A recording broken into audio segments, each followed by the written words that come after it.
Media Patel Prahlad दे press conference करके बिहार विधानसभा के चुनाव का बिगुल बजा दिया। पूरा टाइम टेबल सामने लाया, चुनाव की तिथियां घोषित की गई, मतदान कब होगा से लेके 14 नवंबर को निर्णय आएगा। उसी समय मुख्य चुनाव आयुक्त ज्ञानेश कुमार एक दावा बार बार कर रहे थे कि बिहार मतदाता सूची में पूर्ण रूप से शुद्धता मेंटेन की गई है और एसआईआर के बाद पहला ड्राफ्ट और उसके बाद जो करेक्शन हुआ, उसके बाद जो सूची गई वो पूर्ण रूप से 100% शुद्ध है और उसी पे चुनाव होंगे। बाकी तमाम सवालों को उन्होंने दरकिनार कर दिया, लेकिन उनके इस शुद्धता के दावे को एक दिन बाद ही द रिपोर्टर्स कलेक्टिव ने नंगा कर दिया और बता दिया कि ज्ञानेश कुमार का दावा ये ढकोसला है और ज्ञानेश कुमार कितने झूठ बोलते हैं। मुख्य चुनाव आयुक्त ज्ञानेश कुमार ने कहा कि बिहार की मतदाता सूची अब शुद्ध यानी पूर्ण तरह से सही हो गई। तो क्या वाकई में ऐसा सच में हो गया है? द रिपोर्टर्स कलेक्टिव ने तो पड़ताल में चौंकाने वाला दावा किया। इसकी पड़ताल में पता चला कि 14,35,000 संदिग्ध डुप्लीकेट मतदाता है। 1,32,00,000 मतदाताओं के नाम फर्जी या संदिग्ध पतों पर है। इसके अलावा एक एक मतदाता के कई एपिक होने के दावे भी किए गए हैं।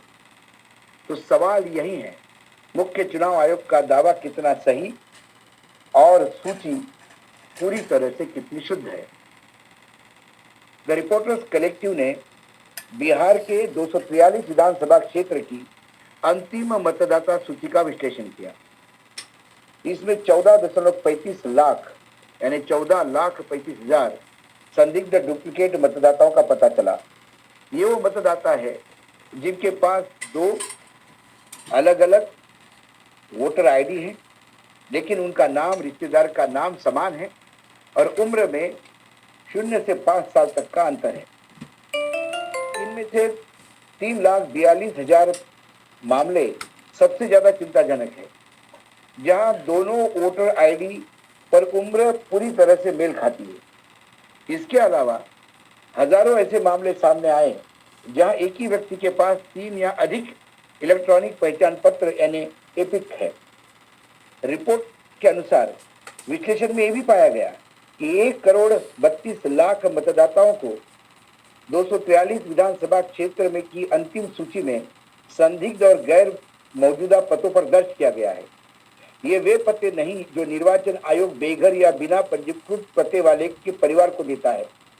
इन मामलों में अलग अलग परिवारों, जातियों और समुदायों के मतदाताओं को गलत तरीके से काल्पनिक पतों पर एक साथ जोड़ा गया है। पिपरा विधानसभा क्षेत्र में एक चौंकाने वाला उदाहरण सामने आया, जहां 505 अलग अलग परिवारों, जातियों और समुदाय के लोगों को एक फर्जी पते पर पंजीकृत किया गया है।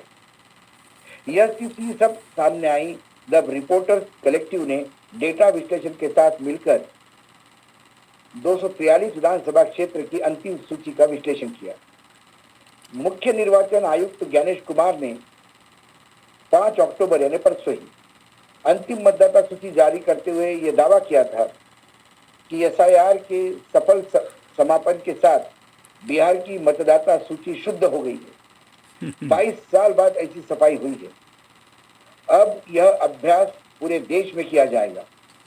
हालांकि द रिपोर्टर्स कलेक्टिव की जांच ने उनके दावे को खारिज किया। निर्वाचन आयोग ने सोमवार को घोषणा की बिहार के विधानसभा चुनाव की, जो 2 चरणों में होगा, 6 और 11 नवंबर को, जिसमें 7,43,00,000 लोग मतदाता के रूप में सूचीबद्ध है।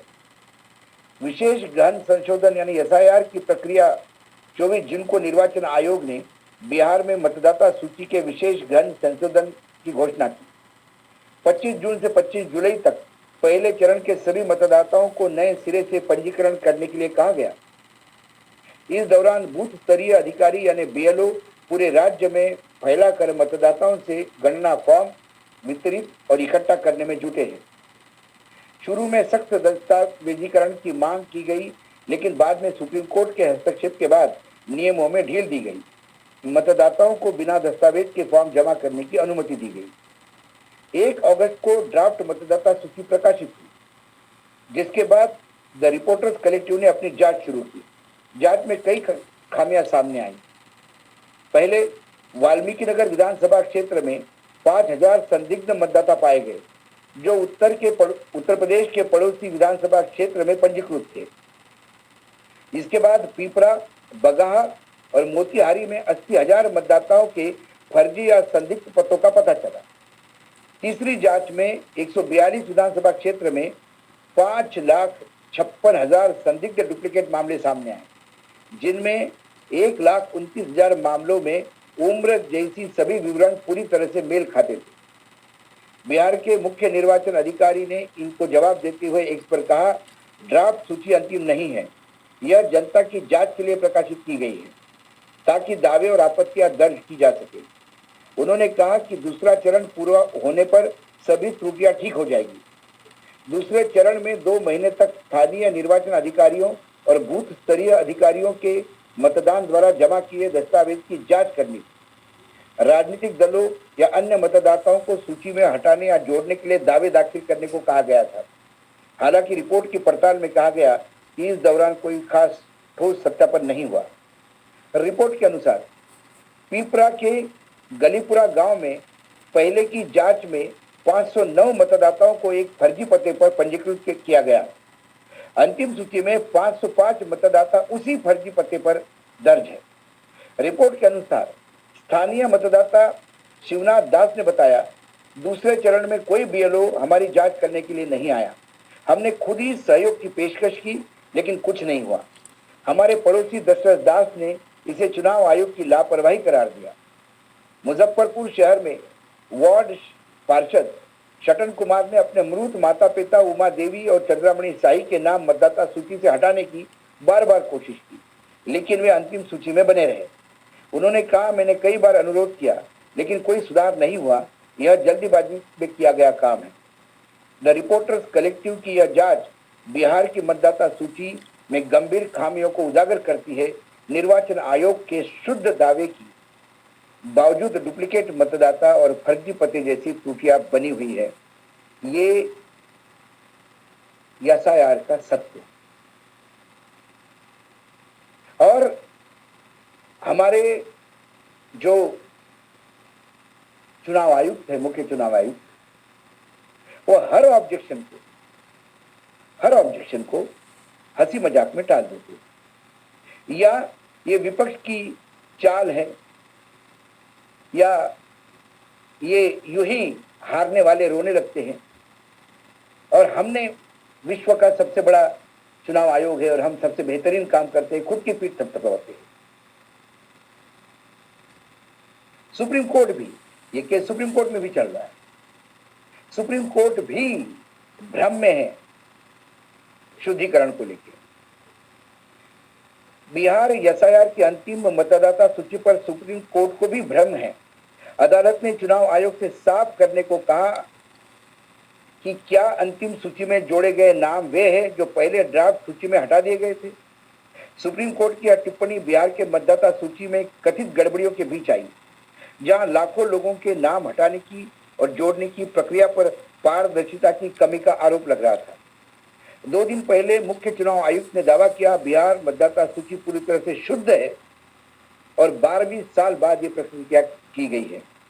जस्टिस सूर्यकांत और जस्टिस जयमाला बख्शी की सुप्रीम कोर्ट की बेंच ने मंगलवार को सुनवाई के दौरान कहा, अंतिम सूची में जो नाम जोड़े गए वे पहले हटाए गए नामों के है या नहीं, इस पर स्पष्टता होनी चाहिए। पारदर्शिता के बिना यह प्रक्रिया संदेहास्पद बनी रहेगी। हफ्ते भर पहले चुनाव आयोग ने अंतिम मतदाता सूची जारी की थी, जिसमें एसआईआर शुरू करने के बाद से इसने करीब 68,50,000 मतदाता हटाए गए, जबकि 21,50,000 मतदाता जोड़े गए।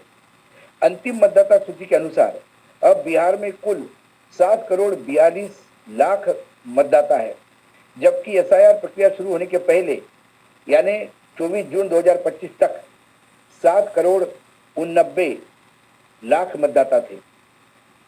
जस्टिस बख्शी ने ईसीआई यानी इलेक्शन कमीशन ऑफ इंडिया चुनाव आयोग के वकीलों को संबोधित करते हुए कहा, आपके पास प्रारंभिक सूची और अंतिम सूची है, हटाए गए नाम स्पष्ट है, बस उन्हें निकाल के हमें जानकारी दे। खंडपीठ ने मामले को गुरुवार यानी 9 अक्टूबर के लिए स्थगित कर दिया और ईसीआई को जरूरी जानकारी जुटाने के निर्देश दिए। इसी चर्चा के दौरान वरिष्ठ अधिवक्ता प्रशांत भूषण ने कहा कि एसआईआर के परिणाम स्वरूप महिलाओं, मुस्लिमों और अन्य समुदाय के मतदाताओं को असमान रूप से हटाया गया है। भूषण ने दावा किया, मतदाता सूची को साफ करने के बजाय इस प्रक्रिया को समस्याओं के साथ और जटिल कर दिया गया। उन्होंने कहा कि चुनाव आयोग ने 3,66,000 मतदाताओं को अतिरिक्त रूप से हटाए जाने का कारण नहीं बताया, न ही नए हटाए गए मतदाताओं की सूची प्रकाशित की है। साथ ही अंतिम सूची में जोड़े गए 21 लाख मतदाताओं की सूची भी सार्वजनिक नहीं की गई है। उन्होंने कहा कि हटाए गए व्यक्ति कोई नोटिस नहीं दिया जाता, उनके नाम हटाए गए, उन्हें कारण भी नहीं बताया जाता। अपील का सवाल ही नहीं उठता, क्योंकि किसी को कुछ पता नहीं। कम से कम चुनाव आयोग को तो सूचित करना चाहिए। इस जवाब में चुनाव आयोग के वकील राकेश द्विवेदी ने कहा, हटाए गए मतदाताओं को आदेश दिए गए हैं। हालांकि जस्टिस सूर्यकांत ने कहा, अगर कोई यह दिखा सकता है कि 3,66,000 मतदाताओं को आदेश नहीं मिले, तो हम चुनाव आयोग को निर्देश देंगे कि उन्हें आदेश दिए जाए। प्रत्येक व्यक्ति को अपील करने का अधिकार है। भूषण ने मांग की कि हटाए गए मतदाताओं की सूची को चुनाव आयोग की आधिकारिक वेबसाइट पर प्रकाशित करें। दिया कि कोई भी प्रभावित मतदाता सीधे कोर्ट नहीं आया, ये चुनाव आयोग की हमेशा की है। जब कोई गले पड़ने वाला सवाल होता है तो वो सवाल पूछने वाले पे ही सवाल पूछते हैं। यह मुद्दा केवल दिल्ली में बैठे राजनेता और एनजीओ उठा रहे हैं। उन्होंने यह भी कहा कि याचिकाकर्ताओं ने 27 सितंबर को प्रकाशित अंतिम मतदाता सूची को चुनौती नहीं दी।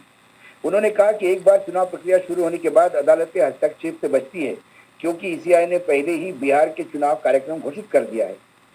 तो सिंघवी ने कहा कि चुनाव आयोग द्वारा प्रकाशित न होने के कारण अब पता लगाना असंभव है कि कौन से नाम हटाए गए और कौन से जोड़े गए।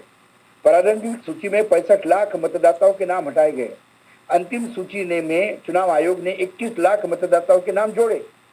सिंघवी ने कहा कि साफ ये नहीं है कि जोड़े गए 21 लाख मतदाता पहले हटाए गए लोगों में से है या पूरी तरह से नए मतदाता है। इसके अलावा अंतिम सूची में उन 3,66,000 मतदाताओं को अतिरिक्त रूप से हटाए दिए जाने के ड्राफ्ट में कोई सूचना नहीं। जस्टिस बख्शी ने इस पे भ्रम पर चिंता जताई। उन्होंने कहा कि अंतिम सूची का संख्या का एक संग्रह रखता है। यह साफ नहीं है कि जोड़े गए नाम पहले हटाए गए मतदाताओं में से या पूरी तरह से नए हैं। कुछ नए भी होंगे। जस्टिस सूर्यकांत ने कहा कि अगर कोई प्रभावित व्यक्ति कोर्ट में आता है तो अदालत खुद निर्देश पारित कर सकती है। भूषण ने जवाब दिया कि वो सैकड़ों प्रभावित लोगों को ला सकते हैं। उन्होंने कहा, मैं 100 लोगों को ले आ सकता हूँ।